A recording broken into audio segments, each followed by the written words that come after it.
Welcome to health दलान। हमारा M आप लोगों तक रिसर्च बेस्ड हेल्थ इंफॉर्मेशन लाना है। ये इंफॉर्मेशन एजुकेशनल पर्पस के लिए है, कोई मेडिकल एडवाइस नहीं है। मेरा नाम अजय शर्मा है, मैं एक योगा टीचर हूँ।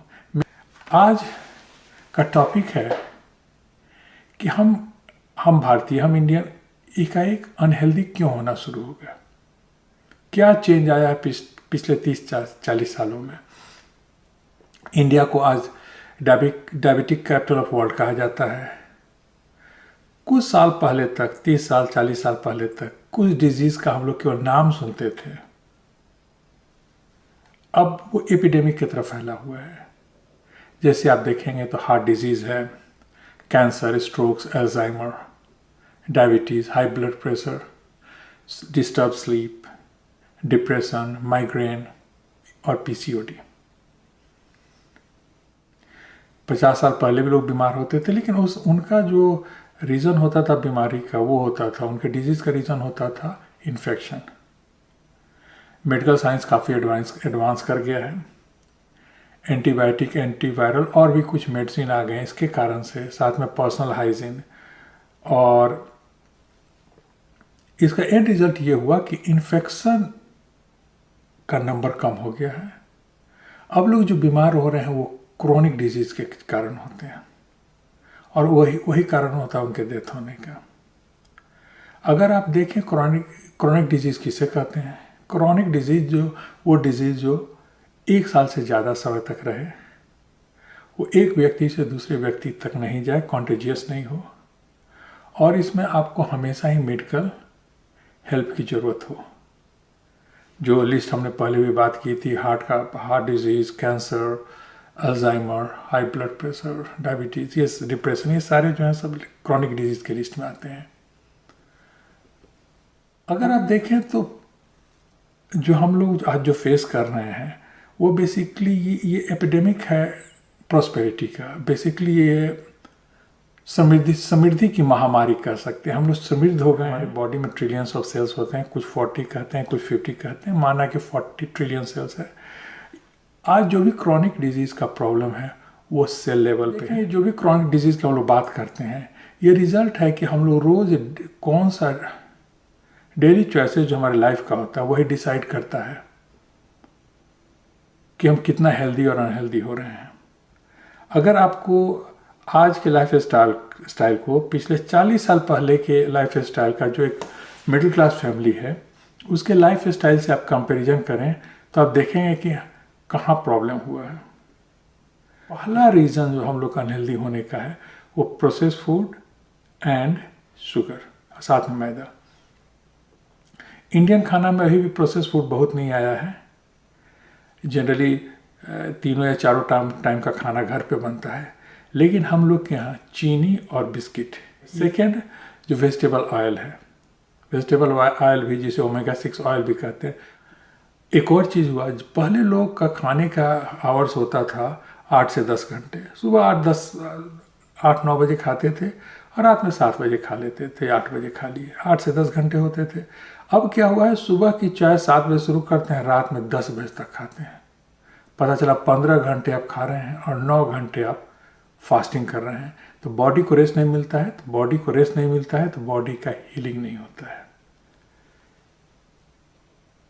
ये हम लोग का जो फ़ोन जो इस्तेमाल करते हैं उससे जो ब्लू लाइट निकलता है, या जो ओवरहेड सीलिंग पे जो एलईडी लाइट होता है उससे ब्लू लाइट आता है। जो पहले जो बल्ब हम लोग इस्तेमाल करते थे उसमें और भी फ्रीक्वेंसी होता था और भी कलर होता था, लेकिन इसमें ज़्यादा ब्लू लाइट होता है जो आपके ब्रेन को इम्प्रेशन देता है कि अभी भी दिन है। तो आप जब वो लाइट आता है तो आपका बॉडी जो है, सो मेलाटोनिन एक हार्मोन होता है जो आपको सोने में मदद करता है, उसका फ्लो नहीं होता है। तो बेसिकली हम लोग का स्लीप डिस्टर्ब हो गया है फ़ोन और एलईडी लाइट और कंप्यूटर और ये टीवी स्क्रीन से भी।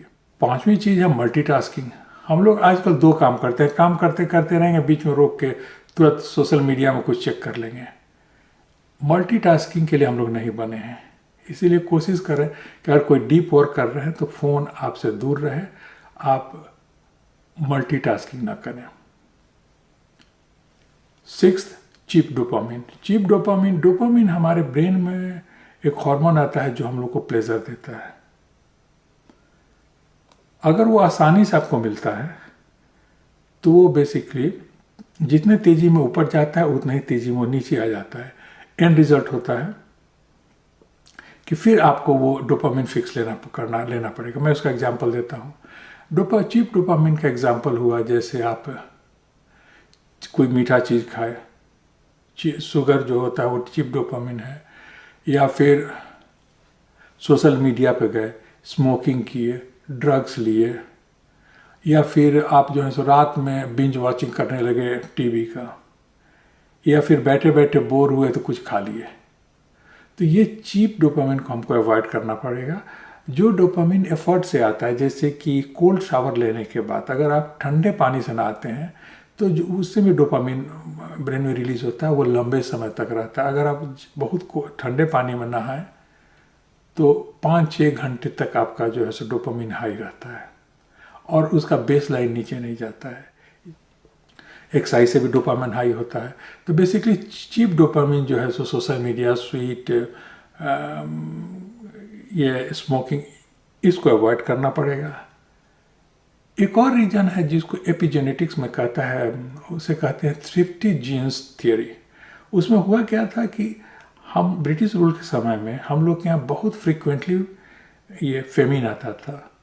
तो इस थियरी के अनुसार एक व्यक्ति एक फेमिन को सरवाइव करता है तो उसमें जेनेटिक चेंज होता है, जिसके कारण वो 4 जनरेशन तक रहता है, जिसके कारण जैसे ही वो कुछ खाएगा बॉडी उसे फैट बना देगा।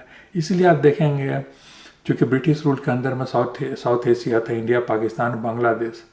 एंड रिजल्ट हुआ कि हम लोग का वो कुछ भी हम खाते हैं तो तुरंत बेली फैट बनता है। और सबसे बड़ा प्रॉब्लम आज के दिन में है कि डॉक्टर अभी भी पुराने अप्रोच पे चलते हैं। जैसे इन्फेक्शन हुआ, जैसे मेडिसिन लिख देते थे, अब डॉक्टर लाइफ स्टाइल चेंज के बारे में कुछ बात नहीं करते हैं। बस सीधे आप गए उनके पास समय भी नहीं होता है, वो देखिए आपको मेडिसिन दे दिए जो कि सॉल्यूशन नहीं है। जो भी मेडिसिन आपको ब्लड प्रेशर या ब्लड शुगर या ब्लड शुगर के लिए दे रहे हैं वो बेसिकली आपके सिम्टम को ट्रीट करता है, रूट कॉज को नहीं करता। इसे देखिएगा कि ब्लड प्रेशर की दवा या कोलेस्ट्रॉल की दवा, डायबिटीज़ का धीरे धीरे बढ़ती ही रहती है, कम नहीं होती है। डॉक्टर से भी कन्वर्सेशन शुरू करनी पड़ेगी। मेरा एम बेसिकली है कि आपको मैं इन्फॉर्मेशन दूं कि आप भी डिस्कशन शुरू करें, अपने से भी खुद रिसर्च भी करना शुरू करें और डॉक्टर से भी बात करना शुरू करें कि डॉक्टर को भी लगे कि हाँ हमें भी कुछ बदलाव लाना चाहिए। लाइफ स्टाइल चेंजेस से बहुत बीमारी ठीक हो सकती है। कि जो भी आज हेल्थ इशू आप देख रहे हैं उसके रूट कॉज में हमारा डाइट और लाइफ स्टाइल है। So let's start journey of hope and journey of health. आगे मैं और वीडियो बनाता रहूँगा और आपको कोई भी क्वेश्चन हो तो ज़रूर आप शो नोट्स में डालें, मैं उसका जवाब दूंगा। जाते जाते एक और बात, लाइफ स्टाइल चेंज एक मैराथन है, 100 मीटर का रेस नहीं है। अपनी बॉडी की सुने और चेंज धीरे धीरे लाएं।